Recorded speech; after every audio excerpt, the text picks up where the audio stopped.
kumakomo kusvika kumapani, kubva kumamisha kusvika kumaguta. Tinosiyana nendimi dzedu, asi mwoyo yedu inoimba rwiyo rumwe chete. Shona nendebele, Donga loKhalanga, Venda loShangani, simunye sonke.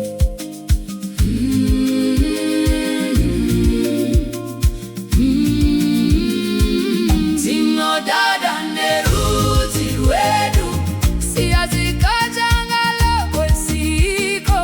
Tiri vashingi pakurarama, maoko pamwe chete, moyo pamwe chete. Tinoshanda nesimba, tinodada nezvatiri. Mbira dzinorira mumusha, ngoma dzichidaira neapo, vakuru vachitipa nyaka yetsika dzedu dzakanaka. Kubva Zambezi kusvika Limpopo, kubva kumabvazuva kusvika kumadokero. Runako rwedu mazimba, runotipa manyemwe. Tinodada nerudzi rwedu, siyazikajangalo kwesiko. Tiri vashingi pakurarama, maoko pamwe chete, sivambane sonke.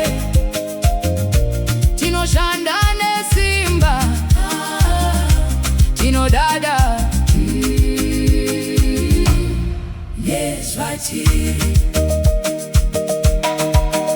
Minda yedu inotipa upenyu, zizi dzedu dzinotipa upenyu.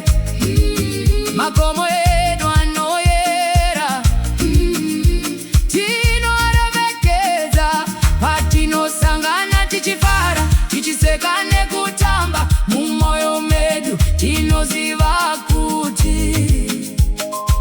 tiripo ipapo. Vana vedu ngavazive kwavanobva nekwavanoenda, ngavachengete nyaka yedu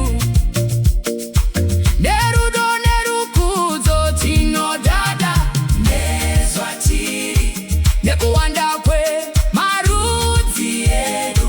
Ramangwana rakanaka rakatimirira, kana tikamira semumwe. Tinodada nekuva mazimba, tinodada nezvatiri. Tiri vashingi pakurarama, maoko pamwe chete, sivambane sonke. Tinoshanda nesimba,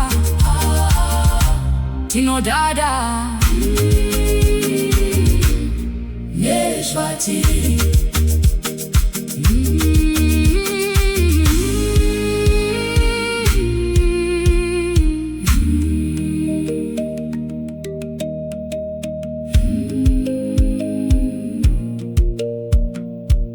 Mm-hmm.